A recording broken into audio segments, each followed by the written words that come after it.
Chapter 21 is the blood vessels. It's called cardiovascular, the two chapters together. So we finished 20, which is cardio, and now the vessels. And we will need to understand or to distinguish the different types of blood vessels. I will talk about it. What influence the blood pressure if related to the blood vessels, and how the exchange happen between the blood vessels and the different tissues and so on. We will talk about the two circuits, the veins versus arteries versus capillaries, and all of that. So blood vessels, there are different types of blood vessels, and we have two circuits. Do you remember the circuits? Pulmonary circuits and the systemic circuit. Do you remember those two circuits? So blood vessels, by definition, is any vessel that carry the blood, whatever it is. Is it going out of the blood of the heart, going back to the heart, in between? It doesn't matter. All of these are called blood vessels. Anything that carry the blood is called blood vessel. Okay? The blood vessel that take the blood away from the heart is called an artery. The blood vessel that take the blood back to the heart is called vein. Does all arteries contain oxygenated blood? No, that was a question, right?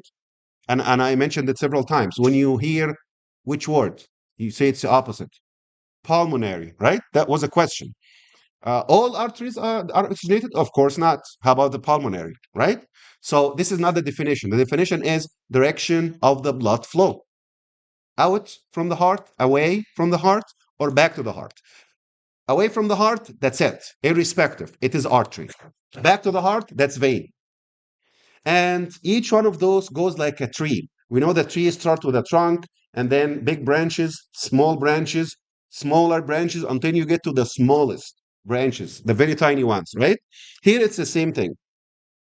The big arteries are pulmonary trunk and aorta. This is like the trunk, the huge. It's even called trunk.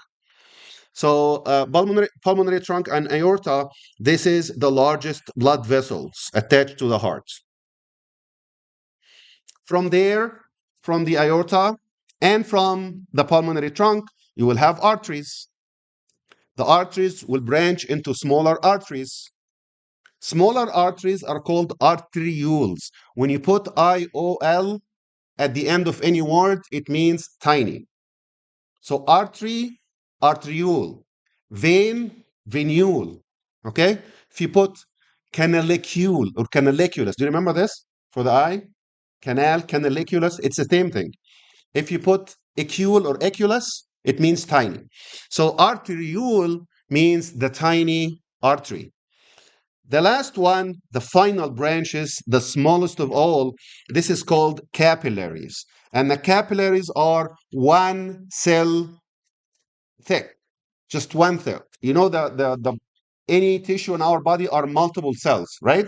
This is one of the one cell only. It's very thin, and it's very thin for a reason. It's to allow the exchange between the insides of it and the tissues outside. Okay, so it goes like this: trunk of the arteries branch into smaller arteries to arterioles. At the end, you have capillaries like this. This is the arterial side. Are we following? And then the venous side is the opposite, like upside down tree, or about the direction, I mean. So it goes like this: artery, small artery, arterioles, capillaries. This is the capillaries here are called arterial side of the capillaries. Are we following? Arterial side of the capillaries. Same thing for the veins. So this is called the venous side of the capillaries, but they are continuous like this. Okay? So it branches until you go to the capillaries. Which side? Arterial side. And then it continue to the venous side. And then same thing, but in the venous side. Venules, small veins, large veins. Did we get the idea? This starts from the heart, branch until you go to the capillaries, the other side, and then you go back to the heart, the venous side. What is this that go to the heart? Superior vena cava, inferior vena cava. Okay? So this is the whole entire blood flow. So end up going to venules and veins. So what's the sequence again? You need to know that. Large arteries, small arteries, arterioles, uh, and then what after the arterioles? Capillaries, arterial side, and then capillaries, venous side, right? What's after the venous capillaries? Venules, and then small veins, large veins. What are the largest veins? Superior and inferior vena cava. Okay, each blood vessel consists of three tunics, just like the eye. Remember the three layers of the eye? It's called tunic, which means layer. The inner one is called intima, the middle one is called media, and the outer one is called externa. I talked about this several times before. Anywhere in the body, not just the blood vessels, anywhere, any hollow organ in the body, it's the same thing. It doesn't change. Will always have three layers. The innermost is always endothelium, always. The middle one, M, is always muscles. The outer one is always connective tissue. Apply this to anything. Just think about it. Anything in your body. Remember the heart, the inside. Do you remember this? The endo, the myo, and the epicardium, endothelium, muscles, connective tissue. How about anything else? Stomach, intestine, digestive system, the whole thing, anything. It's the same thing. Inside is always, which is antima here, this is always endothelial cells. And media, M, should remind you with muscles. Always, always. Anywhere in the body. Any hollow organ. The middle layer is always muscles. Middle muscles, M. And that's why they call it myo. Myo means muscles. So antima, endothelial cells. Why is it endothelial cells? Why is the inside is always endothelial cells? Because endothelial cells are soft, dealing with the stuff inside. It has to be soft. While the outside is dealing with outside. It has to be harsh, connective tissue. So the inside is called endothelium, tunica intima, which is endothelium. The middle layer is always muscles. And then the outer layer is always connective tissue. Okay? Connective tissue, different types of connective tissue. Collagen, elastic, that's okay. It's connective tissue. All right? Blood vessels. Just like the heart, do you remember the heart? The heart itself is getting blood supply through the coronary arteries and then venous drainage, cardiac veins. Do you remember those? The blood vessels itself, it does receive its own blood supply. It's called vasa vasorum. What's vasa vasorum? It's a weird name. Yes, it's vessels of the vessels. Vessels of the vessels. Blood supply to the vessels. Vasa vasorum. Vessels of the vessels. This is a blood supply of the blood vessels itself. Look at this picture right here. This is endothelium. And what's the middle layer? This red always is muscle. And this outer layer is always connective tissue. Now, look at this. This versus this. Do you see the difference? This is an artery and this is a vein. Do you see the difference? Can you tell the difference from the picture? You see the picture? See how this is circular contour? See how it's like a circle round, while this is dilated, right? And collapsed. It's not round. Do you notice the difference between the wall, how thick it is for the atrium, and how thin it is for the veins? Do you see the lumen, how small it is here and how big it is here? These are the major differences between the arteries and veins. So both arteries and veins have tunica intima and media and externa. Yes. Is it both endothelium, muscles, connective tissue? Yes. The difference is in the details: thickness, lumen, diameter, and so on.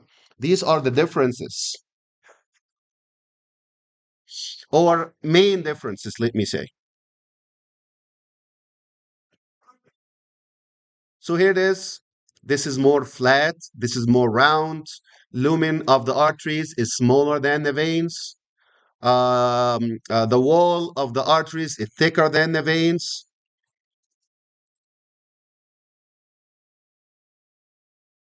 And in the veins, there is one thing that's tiny. It's called external elastic membrane. It doesn't exist there, which is not a major or a big deal. The elastic membranes are not there. There are elastic membranes surrounding the muscles.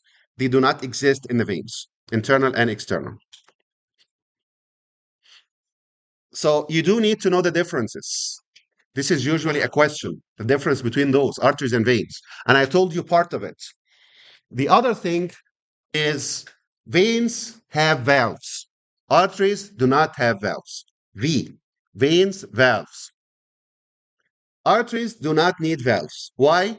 Because arteries is what taking the blood away from the heart, right? The heart is what generate the pressure. So the arteries just coming out of the heart, the pressure is strong enough to push the blood and it will never come back. Are we following? You push it enough, it cannot go back because it's going under big pressure, high pressure. And then what? And then the blood is moving very high pressure, it's just coming out of the heart. And then you go to the next, the smaller arteries, blood pressure drops a little bit, arterioles drops, capillaries drops. And then when you go to the venules, it's dropping even more. Small veins, large veins. You know what? By the time you go to the inferior vena cava and go back to the right atrium, it's almost zero.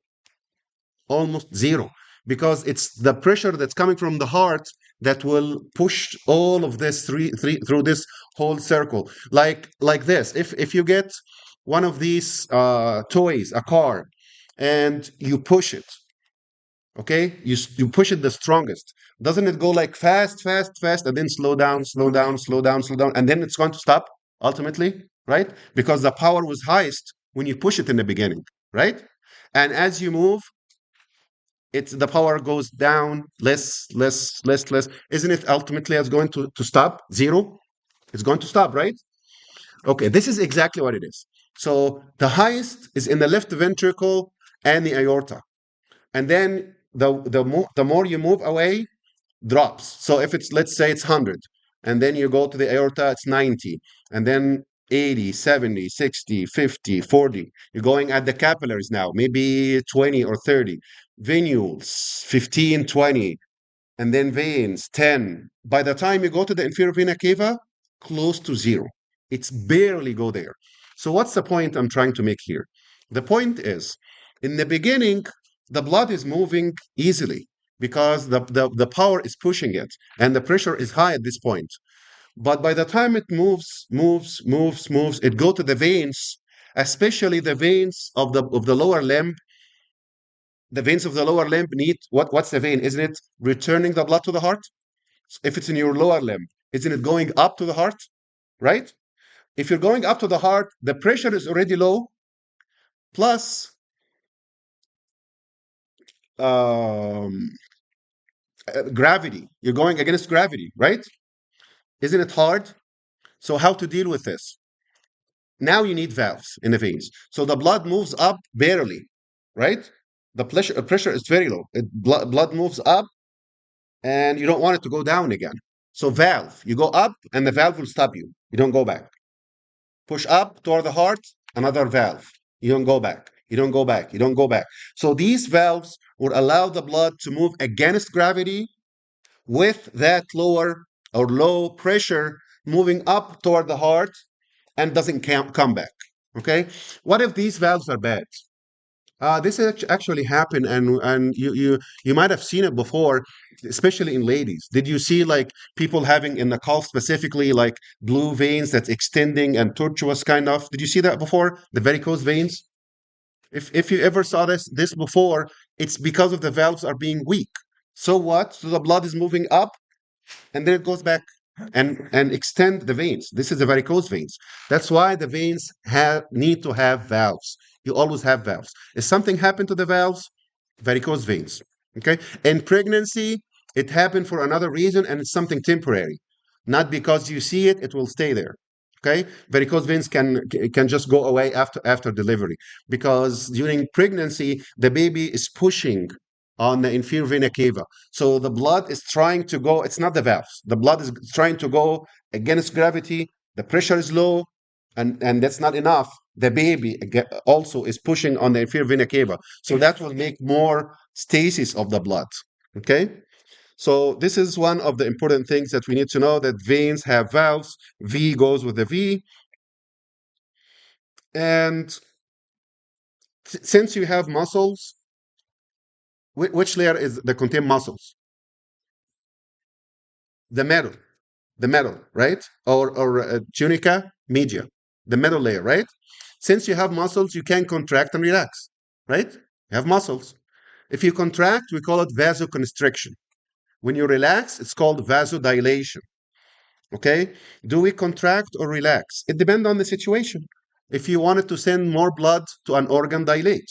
If you wanted to send less blood, constrict. It depends on the needs. If you're exercising, you need more blood toward your muscles, dilate, right? Less during exercise, less toward your digestive system, constrict, right?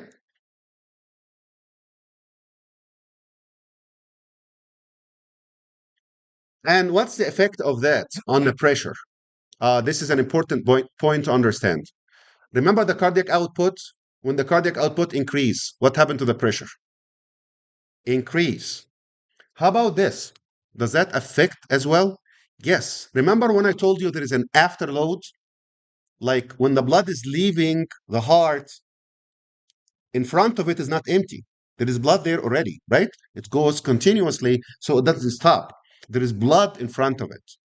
So if you dilate, the blood moves faster, and the blood that's coming out will not face much pressure. So the pressure goes down. While if you constrict, the pressure will go up. So this is another factor that affects the blood pressure. Okay? Vasoconstriction, vasodilation. If you constrict the arteries, blood pressure goes up or down? Up. When you dilate, down. This is one of the treatments of hypertension as well. Some people get vasodilators. You're having hypertension, I give you vasodilators. Vasodilators, it will accommodate more blood, so there is no much pressure of the blood. Pressure drops. So remember, vasoconstriction increase, vasodilation decrease. So now the three that I talked about, big arteries, small arteries, arterioles, and capillaries. What are these doing?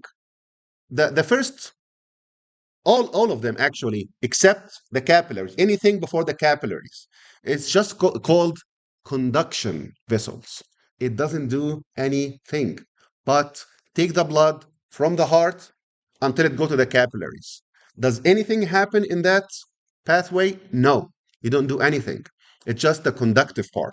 It just carry the blood from here to here. Exchange occur in which vessel? Capillaries only, right? This is the only time that you do an actual exchange. Things move out and in. Are we following? It moves out and in. It's called exchange. So that's why the other name for capillaries is exchange vessels. The rest is called conducting vessels.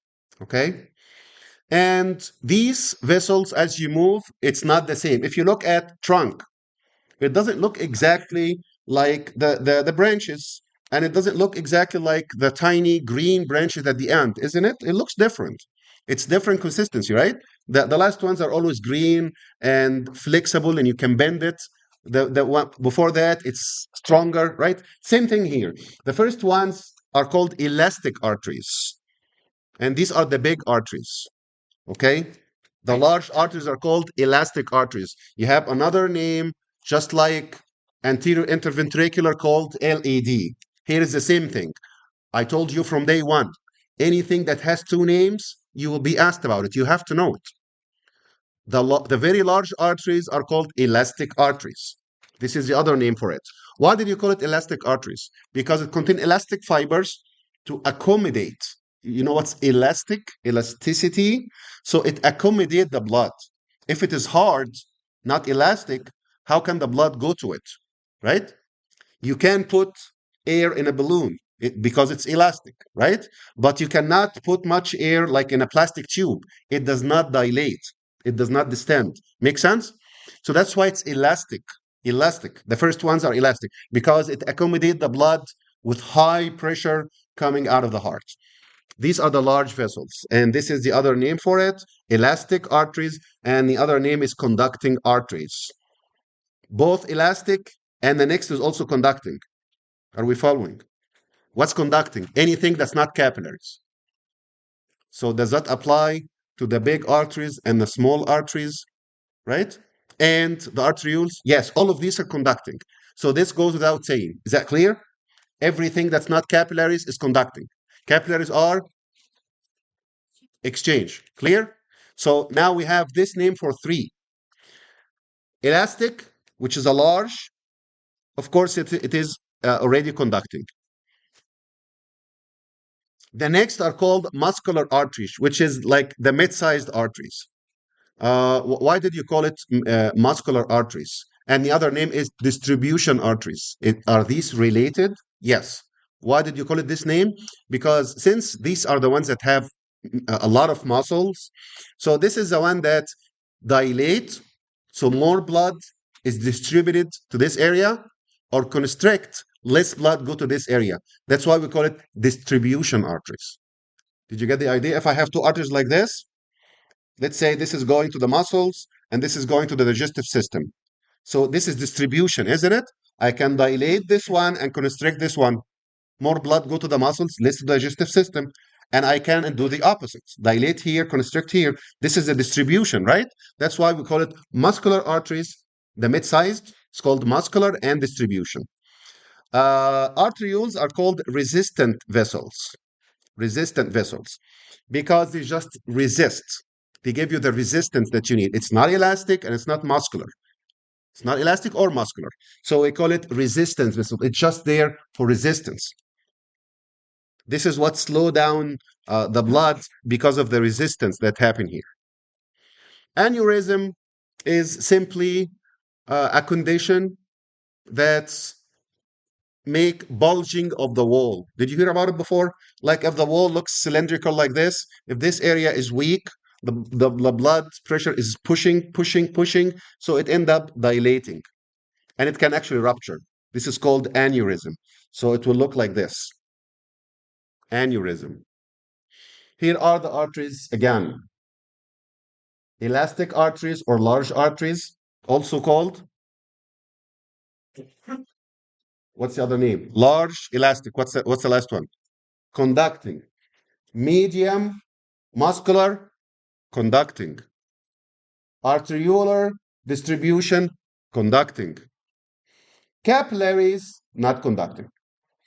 This is called exchange. Okay, this is the arteriolar side of the capillaries, and this is the venous side of the capillaries, and then you go the opposite. Same thing. Here is arterioles, here is venules. Mid-size arteries, mid-size veins. Large arteries, large veins. It's the same. Like two trees exactly look like each other, but they just have different function. This is the whole pathway. Look at this. What are these? Capillaries. Do you see this side is kind of more red, and in the middle is purple, and in the at the other end it's blue? Do you see the three different colors? So which side is the arteriolar side? This or this? The red or the blue? The red. The red is arteriolar side. This is the vast majority. I'm not talking about the pulmonary now. So the vast majority here, this is the arteriolar side, red, and then mix, and then this is the venular side.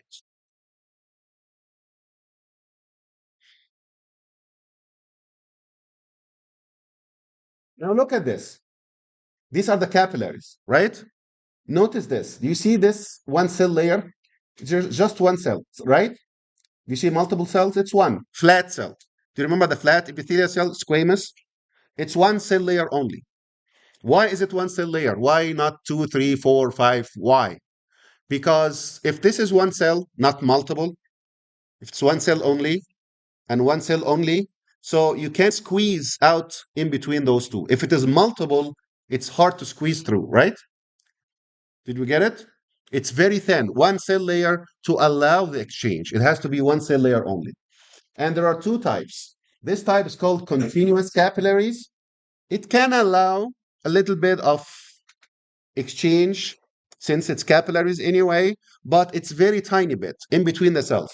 But others are called the fenestrated because they contain pores. Fenestration is pores. So this is continuous and this is fenestrated.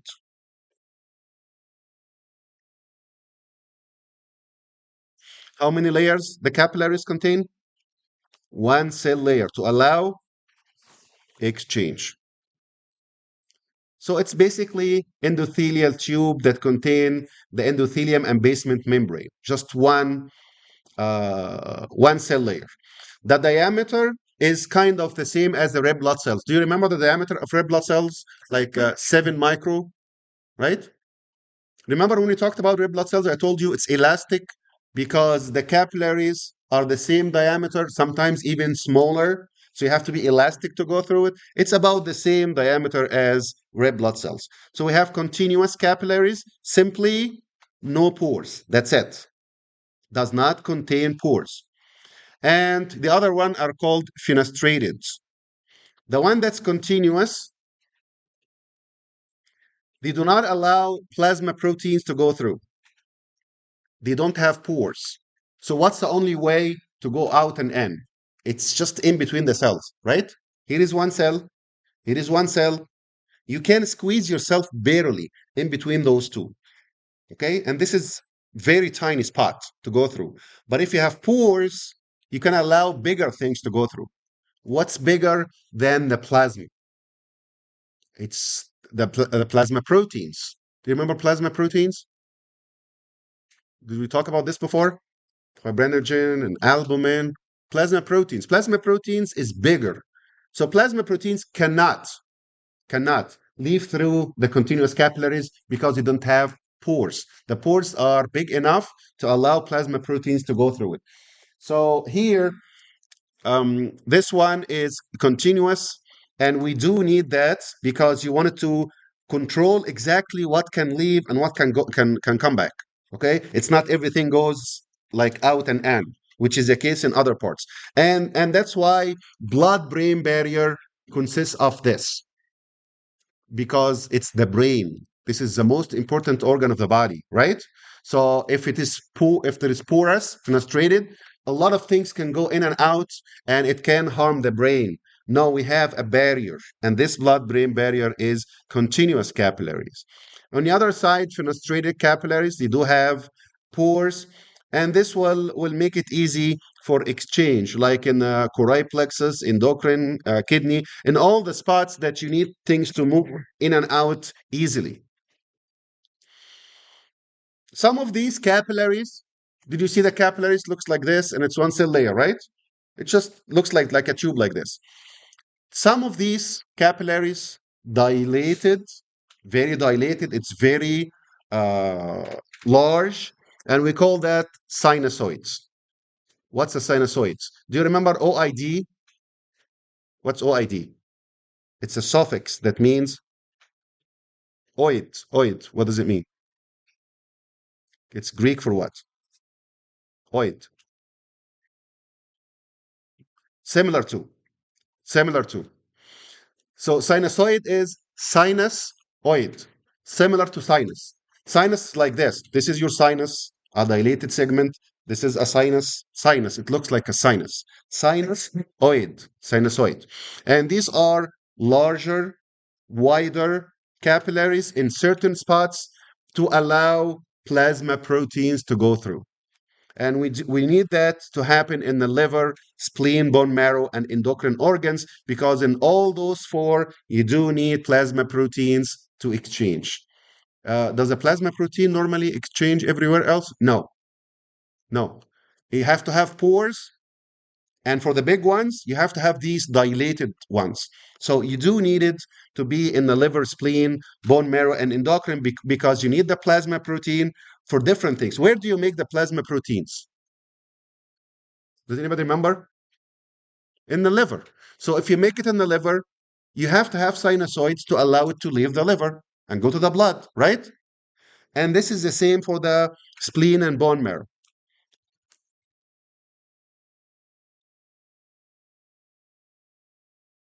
So look at this. It's a one cell wall. and just a basement membrane. That's it. These contain pores and these are continuous. What's the example of continuous? Blood brain barrier. Blood brain barrier. Here is the sinusoids. Look how dilated and look at the gaps. It's dilated enough to have gaps, not just pores. It's gaps. The pores are big. So now you can exchange even the chunky or the big plasma proteins. If you look closer to the capillaries, look at this picture right here. So you start from arteries, large arteries, small arteries, arterioles.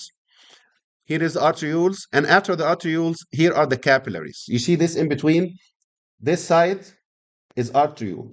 This blue here is venule. And in between are the capillaries. These capillaries are actually, the blood flow through these capillaries is controlled by sphincters right here in the beginning. You can tell which one should go here, should the blood go here or here or here. You can tell, you can control it through pre-capillary sphincters. What's pre? Before. Pre-capillary, before the capillaries. So it's between the arterioles and capillaries. Clear? Pre-capillaries. So if I contract, the blood doesn't go to this capillary. If I relax, it does. Can you control it? Yes, with these sphincters.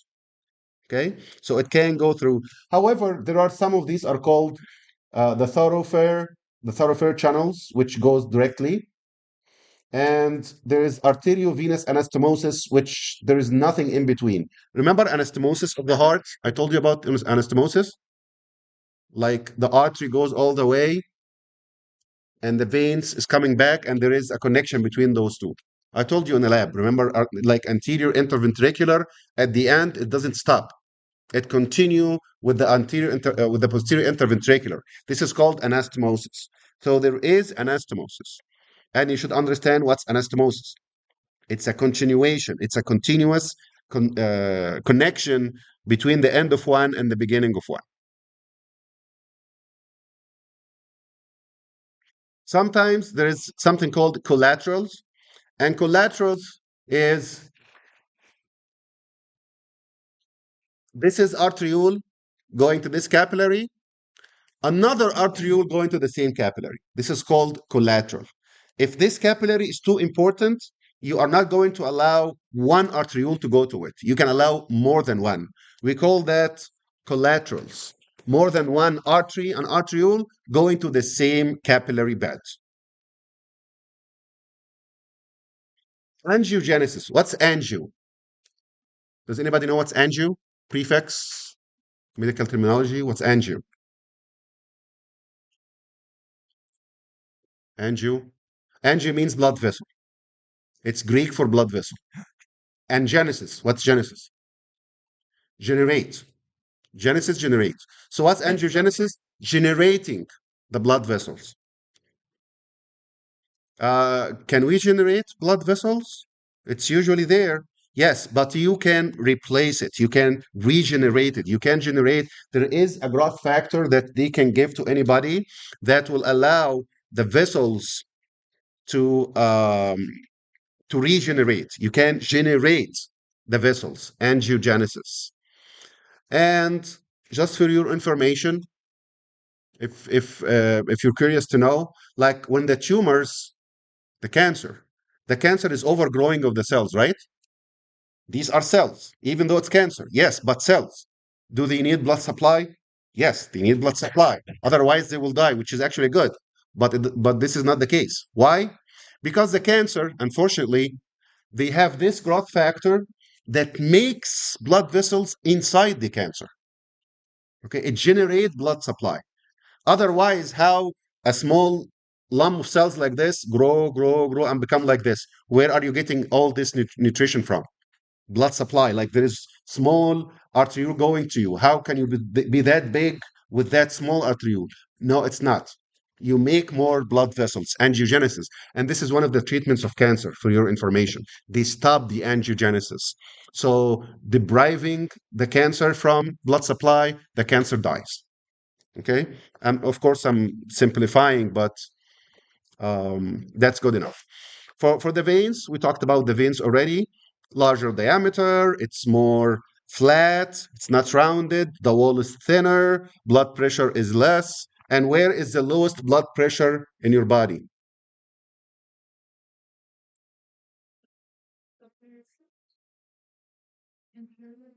Inferior vena cava. Inferior vena cava. It's close to zero. There is nothing else that's less than zero, right? It's close to zero. And then you have the venules, mid-sized veins, large veins. You have the valves, and I talked about the valves. And if you don't have good valves, you get varicose vein. I talked about it. Varicose veins is dilated, right? Dilated veins. It's called varicose veins, dilated tortuous veins. It happen if there is, it's actually one out of two. It's not only one reason. And that's why I said for pregnancy, it's something temporary. Okay? One out of two things. Either the valves are bad or you're putting more pressure that's facing the veins. The veins are already struggling. The pressure is already low, and I'm moving against gravity. If you push on the inferior vena cava, how can I move? Like I'm barely moving, right? And then you press more, the blood will not go up, and it will stay in this area, dilating and become tortuous. Okay?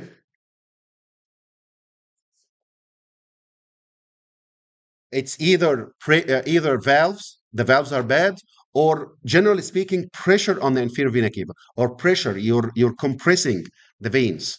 Like, look at this. Here are the veins right here. Look at the blood going up. It's going against gravity, isn't it? And the pressure is low, right? You're going against gravity and pressure is low, both of them. So isn't it hard enough to go up here? Yes, that's why you have, look at this valve. So in the blood, like barely going up, you do not allow to go back, right? If it goes back, it will collect here. This is going to dilate, become tortuous, and we call it varicose veins. Okay, how to do not allow this, or what are the factors? Let me say it this way because this is very important to know. What are the factors that allow the blood to go up against gravity with this low pressure against gravity? How does it reach the heart then? If you think about, just think about it logically. You're telling me that the pressure is very low and you're moving against gravity to reach the heart, right? How can you reach the heart then? I told about the valves, right? You push up, you don't go backward. That's not enough. Like the blood is already pushed up and doesn't go back. What pushed it up in the first place? The muscle contraction. There is continuous muscular contraction. Look at these muscles. You don't feel it. But even if you're relaxing, the muscles surrounding the veins, the regular muscles, skeletal muscles, are contracting a little bit. You don't feel it. Okay? Just pumping up. Right? So now the blood is moving up. What moved it up? The muscular contraction moved it up. There is a little bit of a pressure, but the muscles squeeze it up, push it up, right? Is that the only thing? No, there is a third one. And this is important to remember. In your chest, where the heart is located, the pressure here is low, it's negative. It's kind of sucking the blood up. And when you do this, you get something towards you, right? So if the pressure here is low, it's sucking it up. So there are three factors that help the blood to move up in the veins toward the heart and doesn't go backward. What are these? Valves. So when you go up, you don't go backward. What pushed it up in the first place? Muscles, the muscular contraction. And what help? The negative feedback of the thorax, the negative feedback of the chest, help it to move up. Okay? Three factors. What if, here's what I was talking about pregnancy. What if I press here? Can the blood still go up to the heart, or it will be harder? Right? This is what pregnancy or other things, it doesn't have to be pregnancy, but I'm just giving you an example here.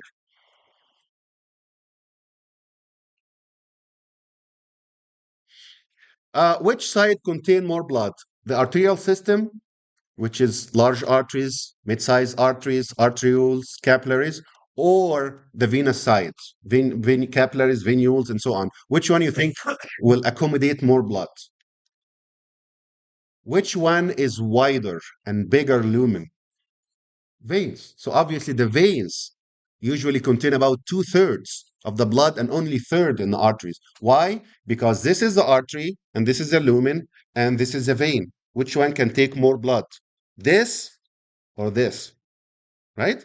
This takes more. So the venous side takes about or always contain about two-thirds of the blood, while the rest is distributed in different parts.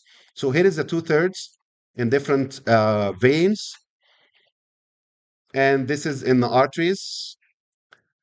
Pulmonary circuit contain about 9%, and the heart will contain only 7%. The heart normally contains 7%, which is the stroke volume. 7% push, and then get more, another 7%, push it, push it, push it, and so on. Two-thirds in the veins, and the other third is distributed in the arterial system, heart, and pulmonary circuits.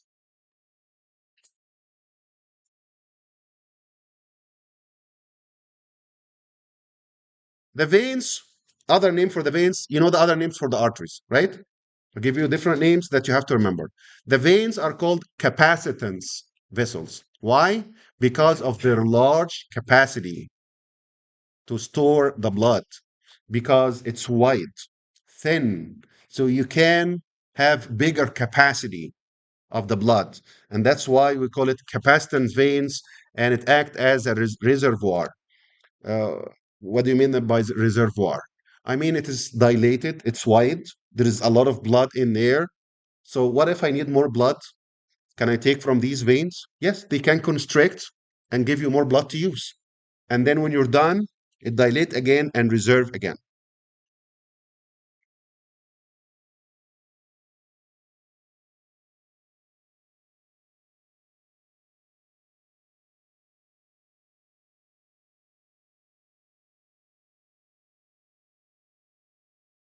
When we say blood pressure, the one that we all know, like you go to any pharmacy or anything and can I measure my blood pressure, the one that we know, 110 over 70, whatever. This is the arterial blood pressure.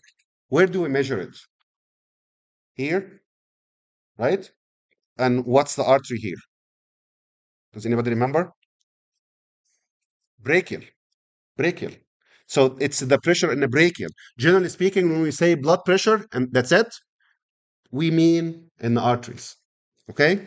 Because there is blood pressure in the veins. We call it the venous pressure. There is pressure in the capillaries. We call it capillary hydrostatic pressure. So it depends on which part of this vascular system are we talking about. Are you talking about the arteries or the veins or the capillaries or the pulmonary circuit? Do we have different pressure in each one of those? Yes. Yes. But when you say, generally speaking, blood pressure, you're referring to arterial blood pressure. Other than that, you have to be specific.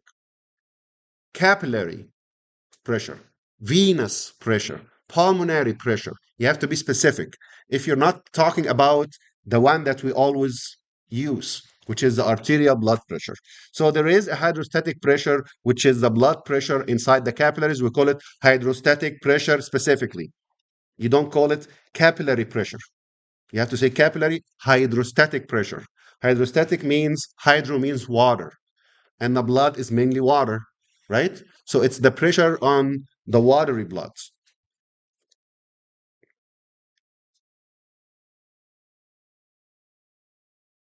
Now, remember when I told you that when you dilate the vessels, blood pressure goes up or low or down?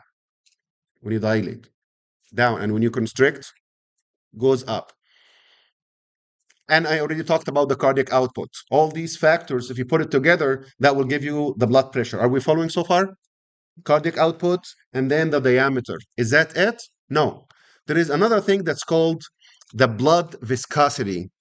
It adds up. It's not the major component, but it adds up to the blood pressure. Meaning, if your blood is more viscous, do you know what's viscous?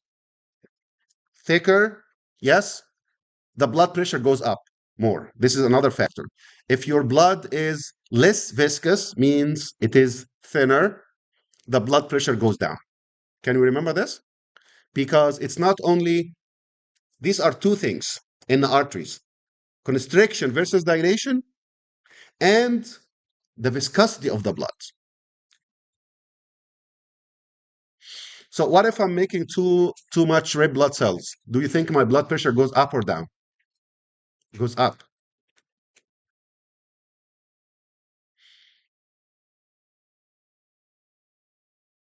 So viscosity, the last one, which is the least effective, is the turbulence itself, the swirling action of the blood.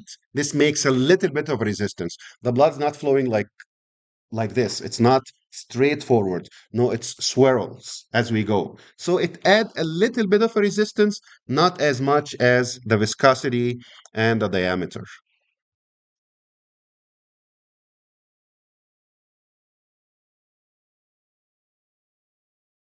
If you guys are interested to go through this, that's okay. But as usual, you know already that I give you the bottom line, right? I give you what you have to know. So systolic pressure. Now I'm talking about blood pressure, which I'm referring to which part? Arterial or venous or capillaries or pulmonary?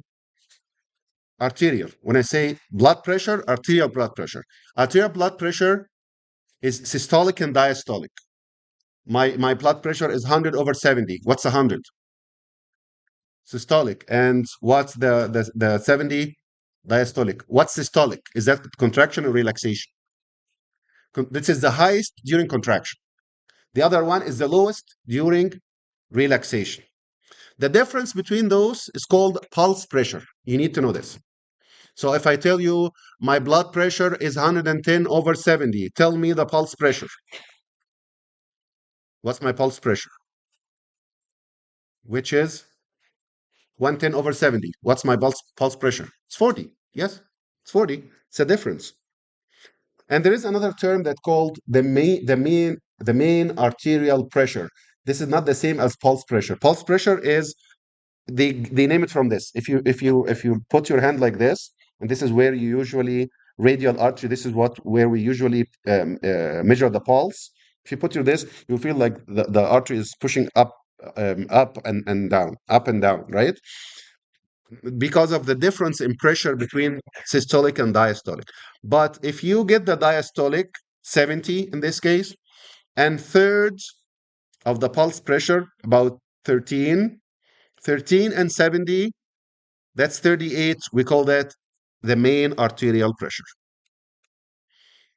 Normal blood pressure is, of course, it's not exactly like this. It's between 100 and 120, and this like minus 20. This number is also minus 20. Okay, so 120. How about 110? Yeah, that's okay. How about 100? That's okay. There is a 20 under this range. How about the 80? Yes, down to 60 is okay. So it should be 60 to 80 for diastolic, 100 to 110 in systolic. Anything in between is okay. If you go above that, we call it hypertension. If you go under the minimum, we call it hypotension, right? Okay, I'm going to stop here. This is 59.